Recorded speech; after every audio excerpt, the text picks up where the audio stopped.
What is going on, my boxing family? It's your boy Martin, aka the Boxing Purist. Welcome once again to the Truth and Absolute channel, where I speak the truth and nothing but the truth. So help me, good God Almighty. Okay, if you're new to the channel, if this is your first time here, make sure that you hit that subscribe button. Make sure you hit that like button. Share this video with the boxing fan, family, whatever. Anyways, let's get right into this one. So, many times on my channel, okay, I've been accused, whether I'm doing a live, whether it's in the comment section, of not liking Tank Davis. And I see how I could give that off because as of recent, I'm really critical of Tank Davis. Not what he does inside that boxing ring. No, it's more so how he moves outside the boxing ring and how analysts like to blow his name up when the man has not really accomplished anything to blow him up for. Yes, he's a knockout artist, okay? For sure. Yes, he's done all of those things. But in reality, when we look at Tank's resume and his opposition, it doesn't quite scream the flowers that we give him, okay? It doesn't quite scream at the level that we put him at. And I'm just keeping it real with that. It has nothing to do with hate. My thing with Tank Davis is that he just takes it a little bit too far sometimes, and we give him passes where we would not give other fighters passes, okay? When it comes to interviews, okay? Tank is always angry, okay? He gets pissed off. You can't ask him anything he doesn't like, and he'll quickly shut down an interview when other fighters as well don't like when they ask them certain things, but they'll go ahead and answer. They let their emotions, they control their emotions, and they get it out the way, and they'll still answer it. With Tank, it's not like that. After a while, it gets annoying to me. I'm not going to front. And I start catching on with patterns with Tank. Like the pattern of in the ring, you're fighting, and I'm not taking nothing away from anybody inside the boxing ring because it's not easy to get inside that ring. Tank Davis fights somebody inside the ring who we know he's way overmatched to be fighting against, and then starts a Twitter war on the side, and somehow that adds up to the build-up for a fight, okay? Like right now is a perfect example of what I'm talking about. Him and Terence Bud Crawford had a little Twitter war going on, had an X war going on, which, listen, I'm not mad at. I know boxers, they go at it back and forth. They have things to say to each other. It keeps it fun. It keeps, it helps us create content. It entertains the boxing family, right?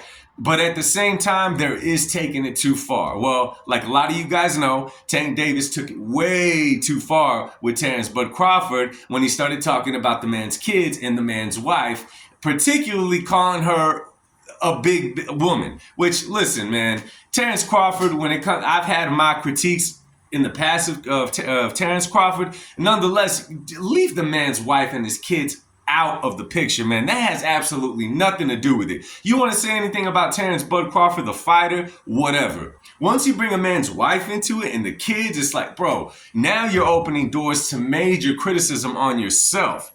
Speaking about Tank Davis, right? So we've always seen this, right? You fight somebody in the ring that you're overmatched against, but you start a fight against someone else on Twitter. He did this with Conor Benn. Now he's doing it with Terence Bud Crawford. He's done it with other fighters in the past. And listen, where did all this start? Where did all this start?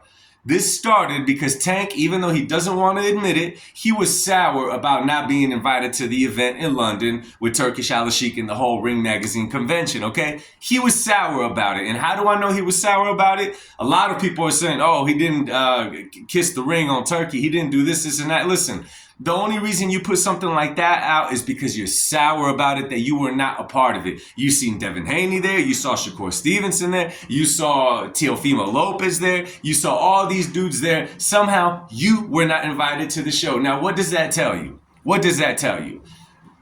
Tank against any of those guys is big money, okay? Against any of those guys is big money. So for me, it tells me, it doesn't actually tell me nothing direct. In my head, I'm like, okay, this is weird. Why would he not invite Tank Davis? Send him an invite and maybe Tank turns it down. But no, that wasn't the issue here, right? He just was not invited. Now, like Teofimo Lopez said in the past about Tank Davis, he called Tank Davis an industry plant, right? Pretty much something that's created by the industry and sold to the public, kind of like a movie, kind of like a song, kind of like a hip hop artist, a rock artist, whatever. It doesn't matter. It's a product that they build and they sell to you. Now, when you look at Tank Davis' career up until this point, we could see that the man has skills, okay? You can't lie about that. We could see that the man has knockout power. His record indicates that, okay? I'm not going to sit here and take that away. However, at the level that they put Tank Davis and the pay-per-views they've been able to sell to the people, who they match him up with, and the advantages he's able to have inside that ring, does kind of scream like okay, he kind of does seem like a product. Okay, he kind of does seem like a product that they're just selling to the people. Right? And it's the same tactic over and over and over again with starting these Twitter wars, right? Now, I don't know what's up with Tank taking it this far against someone like Bud. Because one thing about Bud, okay, and it's hurt him inside the ring as far as his popularity goes, Bud is a real dude.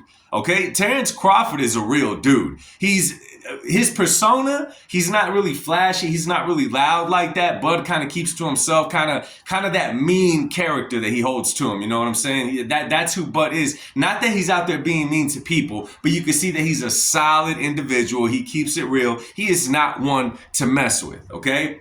Taking it that far against someone like Bud, one, is dumb because, listen, you're never going to fight anyone like Bud. I saw that he posted videos, Tank Davis, of him hitting the mitts and somehow telling Bud, suit up. I'm not about that back and forth. When, Tank, you're not even getting ready to fight Bud. Your resume says that you would never even come close to fighting anyone like Bud. Having to jump up a weight class or two, that's all cap. And plus, you got a fight lined up with Little Lamont Roach. What are you trying to sell, bro? You're trying to, hype the boxing public up by having a back and forth with Terence Bud Crawford, but then you're going to fight Lamont Roach? You've already talked about retiring this year and sailing off into the sunset for the rest of your life. I don't understand this, and this is where my critiques of Tank comes, okay? Maybe my problem is not even with Tank Davis. Maybe it's that they give him the pass for all of this. Like, tell me if this makes sense, yo. How are you going to do an interview, and I've said this already, an interview talking about you just want to go to therapy to be a good dad, you don't want to be angry or fighting anymore, you don't want to do none of the above. On the next interview, you're talking about how you love having knockout power. On the next interview, not even an interview, you're posting your pictures of yourself, smoking bud on IG or wherever you posted it. And I'm not hating on anybody that does that. Listen, to each their own. I'm just talking about it does not align with what you're saying. Now you want to go attack a family man that is there for all of his kids, that is married and has a wife? So where does this all make sense? What does it tell me? That you're speaking out of emotion, low Tank. And that is my issue with Gervonta Tank Davis. Now, I don't know why both of these dudes are going at it with each other, okay? I know it was Bud that took the little jab at Tank and he said that he was sour, he didn't get invited. And then it just blew up into something crazy,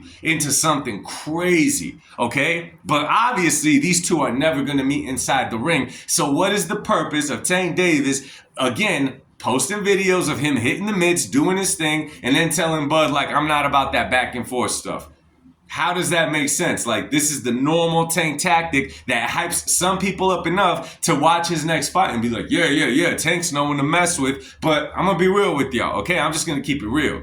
Whether in a street fight or in that ring, okay? Terence Bud Crawford turns Tank into a Tonka truck, okay? Y'all remember the Tonka trucks from back in the day, right? He'll turn him from a tank to a Tonka truck. Now, I just had to get this off my chest, man, because it really bugged me how nasty Tank got with this, okay? How crazy that he went that low against someone like Bud Crawford. And the thing is, we know Tank wouldn't fight no one of the elite level over Terence Bud Crawford. We know he wouldn't jump up in weight to fight anybody like that. He's already said he's going to retire. So what is the purpose of all of this? I don't know, man. If I'm missing something, man, why don't you guys let me know? Drop a comment down below, man. Let me know what is going on with all of this. What do you guys think of this? And do you guys catch the pattern of Tank fighting somebody on X and then turning around and fighting a Lamont Roach? Let me know what y'all think. Drop a comment down below. Much love to you guys and God bless.